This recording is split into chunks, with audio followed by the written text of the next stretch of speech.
Story की शुरुआत में हमें बताया जाता है कि कुछ सैनिक एक औरत के हाथ बांधकर उसे महल की तरफ ले जाते रहते हैं। वो जब वहाँ पहुँचते हैं तो अनाउंस करते हैं कि महाराज हम शाही बावर्ची को ले आए हैं। वो औरत यहाँ वहाँ देखती है तो देखती है कि सब उसी देखते रहते हैं और सब बहुत ही गुस्से में रहते हैं। वो आगे देखती है तो देखती है कि राजा है। वो राजा को देख के सोचती है कि ये बहुत ही खूंखार और कठोर राजा है। वो औरत को धक्का मारकर उसे नींव पर बैठा देते हैं और सब लोग कहने लग जाते हैं कि महाराज इस धोखेबाज औरत को सज़ा मिलनी चाहिए। राजा अपनी गद्दी से उतर कर नीचे आता है, उस औरत के आगे घूमता है और कहता है कि इस औरत ने कल रात मुझे कुछ ऐसा बना के खिलाया जिससे मैं अपने होशो हवास खो बैठा, इसलिए ये औरत को सज़ा मिलेगी। वो अपनी तलवार उठाते हैं, उस औरत की तरफ अपनी तलवार करते हैं और कहते हैं कि इसकी सज़ा ये है कि आज से ये शाही बावर्ची है और अब से तो मुझे रोज़ नया और कुछ स्वादिष्ट बना के खिलाओगी, नहीं तो तुम्हें सज़ा मिलेगी। ये सुनते ही कोर्ट के सारे लोग कहने लग जाते हैं कि महाराज ऐसे नहीं हो सकता, ये तो औरत है, क्योंकि ये रूल्स के अगेंस्ट है कि कोई औरत शाही किचन में जाए। राजा उन लोगों की बात नहीं सुनता और उस लड़की की तरफ तलवार उठाता है और ज़ोर से वार करता है। हमें देखते आते हैं कि उसकी रस्सी टूट गई।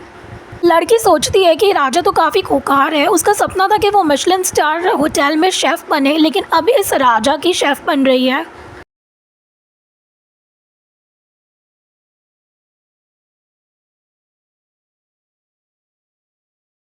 हमारी कहानी की लेडी जिसका नाम जियोंग है, वो फ्रांस में एक कुकिंग कंपटीशन में पार्ट लेती है जिसमें वो एक फाइनलिस्ट होती है। उसके साथ में बाकी 3 कंटेस्टेंट भी होते हैं। जब खाना बनाने का टाइम आता है तब उसकी गैस नहीं चलती। वो शो के वॉलंटियर्स को बुलाती है, वो आता है और उसकी गैस चालू करने की कोशिश करता है। देखती है कि बाकी सारे कंटेस्टेंट अपनी बेल रिंग कर रहे हैं और उनकी डिश बन के रेडी है। लास्ट के 3 मिनट 57 सेकेंड बाकी रहते हैं तो वो सोचती है कि नेचुरल तरीके से घास की मदद से आग लगा सकते हैं और उसके ऊपर खाना बना सकते हैं। वो यहाँ वहाँ देखती है तो उसे घास दिखता है इंग्रेडिएंट्स काउंटर पे एक बास्केट में। वो वहाँ जाती है और घास सारी ले आती है।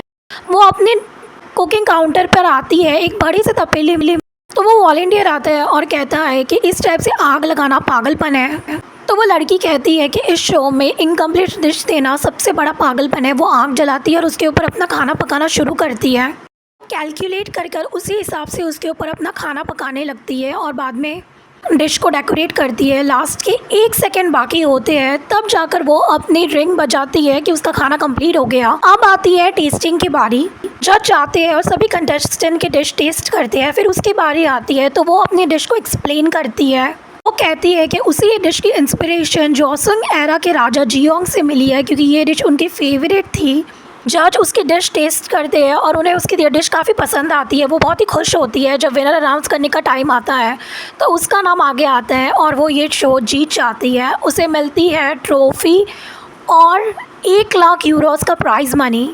अगली मॉर्निंग वो अपने डैड से फ़ोन पर बात करती रहती है तो उसके डैड बोलते हैं कि उसके एक प्रोफेसर फ्रेंड है जो उन्होंने उसके एड्रेस पर एक बुक ईमेल की है जो हिस्ट्री बुक है, वो उस बुक को लेना मत भूलना। वो लड़की फ़ोन काटती है और अपने मेल बॉक्स से वो अपनी बुक ले लेती है। वो फ़्लाइट में बैठती है वापस घर आने के लिए। वो फ़्लाइट में खाना खाती रहती है तब उसके को पैसेंजर बाय मिस्टेकली उसके ऊपर गर्मा गर्म कॉफ़ी गिरा देते हैं।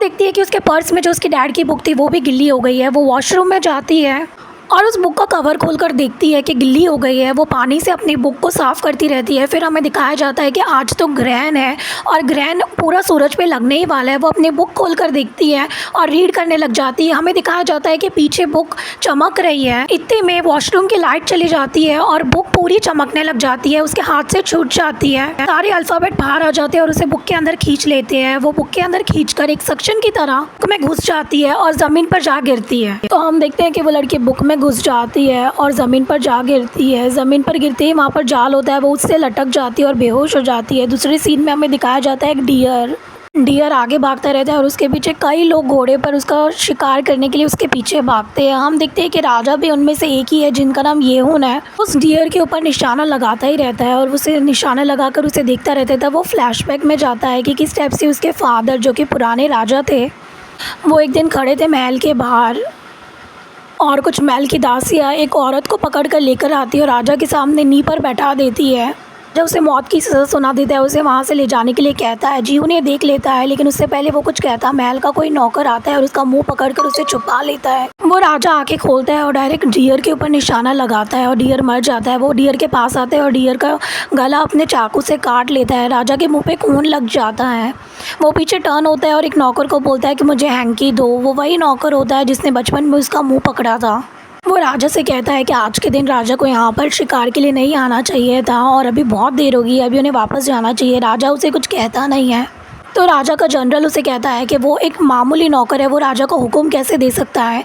तो राजा उस नौकर को बोलता है कि तुम फिक्र मत करो। हमें दिखाया जाता है कि ग्रहण लग जाता है और महल में सभी लोग इसके लिए प्रे करते रहते हैं। दूसरे सीन में हमें बताया जाता है कि सभी कॉन्सर्ट और जो एम्प्रेस मदर है वो एक रूम में बैठी है। एक नौकरानी आती है और कहती है कि राजा हंटिंग पे गए हैं। ये सुनकर एम्प्रेस मदर बहुत दुखी होती है और गुस्सा होती है। सारी कॉन्सर्ट उसे बोलती है कि आपकी गलती नहीं है, राजा हंटिंग पे इसलिए गए क्योंकि वो दुखी थे फोर्थ कॉन्सर्ट की वजह से। तो उसे फोर्थ कॉन्सर्ट को सज़ा देनी चाहिए अपना ऑथोरिटी कंट्रोल करने के लिए। एम्प्रेस मदर उन्हें शांत कर देती है और कहती है कि इतनी छोटी बात के लिए राजा हंटिंग के लिए जाएंगे नहीं, आज तो बहुत ही स्पेशल डे है। तो वो सोचते हैं कि उनकी मॉम की डेथ भी यही दिन हुई थी, तो कहीं राजा को सब कुछ याद तो नहीं। दूसरी सीन में हमें बताया जाता है कि राजा अपने सैनिकों को बोलता है कि जो जितने ज़्यादा डियर मारेगा उसे राजा इतना अवार्ड देगा। ये सुनते ही सारे सैनिक खुश हो जाते हैं और सेलिब्रेट करने लगते हैं। जनरल राजा से कहता है कि अभी उसे महल में जाना चाहिए क्योंकि ग्रहण लगने वाला है और ग्रहण में राजा को बाहर नहीं होना चाहिए। राजा बोलता है कि वही सारी बातों पे यकीन नहीं करता। जनरल कहता है कि आपको ये बात पे यकीन करना चाहिए। ऐसा माना जाता है कि राजा के पीछे औरत का भूत लग जाएगा। राजा कहता है मैं ये बात पे यकीन नहीं रखता। इतने में ग्रहण लग जाता है और सूरज छुप जाता है ग्रहण के पीछे। सारे सैनिक डर कर नींव पर बैठ जाते हैं। राजा जनरल से कहता है कि कितना ही खूबसूरत सीन है। दूसरे सीन में हमें बताया जाता है कि वो लड़की को होश आ रहा है, वो यहाँ वहाँ देखती है और लोगों के लिए चिल्लाती है कि कोई आके उसकी मदद करे। वो उस जाली से निकलने की कोशिश करती है पर नहीं निकल पाती। वो अपना मोबाइल निकालती है किसी को कॉल करने के लिए पर नेटवर्क नहीं होता। वो जाली के बाहर हाथ करती है नेटवर्क के लिए पर नेटवर्क नहीं मिलता। वो याद करती है कि वो यहाँ कैसे आई, पर वो सोचती है कि लास्ट तो वो प्लेन के वॉशरूम में ही थी। उसे समझ नहीं आता वो यहाँ क्या कर रही है। दिखाया जाता है कि राजा सैनिकों के साथ जंगल में ही बैठा हुआ है। इतने में उसे एक फॉक्स दिखता है। राजा फॉक्स को देख के खड़ा हो जाता है और उसके पीछे भागता है अपने घोड़े पर। लड़की जाली में ही रहती है। इतने में वहाँ पर एक तीर लगता है और उसके नीचे से फॉक्स पेड़ के वहाँ जाकर छुप जाता है। लड़की फॉक्स को देखती है। इतने में दूसरा तीर आता है कि उसकी जाली नीचे गिरा देता है। वो नीचे गिर जाती है तो वो देखती है कि उसकी तरफ कोई तीर से अटैक कर रहा है। वो झाड़ी के पीछे जाकर छुप जाती है क्योंकि उसे समझ नहीं आता क्या चल रहा है। इतने में वो देखती है कि कोई आदमी घोड़े पर आ रहा है। आदमी ने पुराने ज़माने के कपड़े पहने हुए होते हैं। वो आदमी को देख के वो खुश हो जाती है। पेड़ के पीछे से बाहर आती है और बोलती है कि तुम कोरियन ही हो ना। राजा उसे ऊपर से नीचे देखता है और उसे बहुत ही स्ट्रेंज लगता है। सोचता है कि औरत यहाँ की नहीं है। वो उसकी तरफ तीर बढ़ाता है। वो औरत डर जाती है और बोलती है ये क्या कर रहे हो, और वो भागती है। वो कहती है कि मुझे क्यों मार रहे हो, फॉक्स तो उस तरफ गया था। वो राजा उसके बात नहीं सुनता। वो लड़की आगे भागती है और वो राजा उसके पीछे भागता है। भागते भागते वो लोग एक खाई के किनारे पहुंच जाते हैं। हमें दिखाया जाता है कि ग्रहण खत्म हो रहा है और सूरज वापस से निकल रहा है। लड़की राजा की तरफ टेजर दिखाती है। राजा उसे देखता है लेकिन उसे समझ नहीं आता। राजा कहता है कि तुम कौन हो। लड़की कहती है कि तुम यहाँ क्या कर रहे हो, तुम कौन हो, क्या यहाँ पे कोई शूटिंग चल रही है इसलिए तुमने ऐसे कपड़े पहने हैं, देखो तुम मुझ पर अटैक मत करो।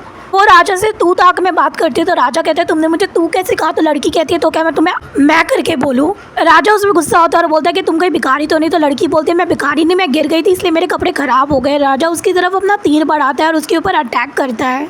लड़की अपना पर्स आगे कर देती है और वो तीर उसका पर्स खाई के नीचे ले जाता है। लड़की बहुत ही डर जाती है। राजा अपने घोड़े से नीचे आता है अपनी तलवार लेके लड़की के ऊपर अटैक करने के लिए।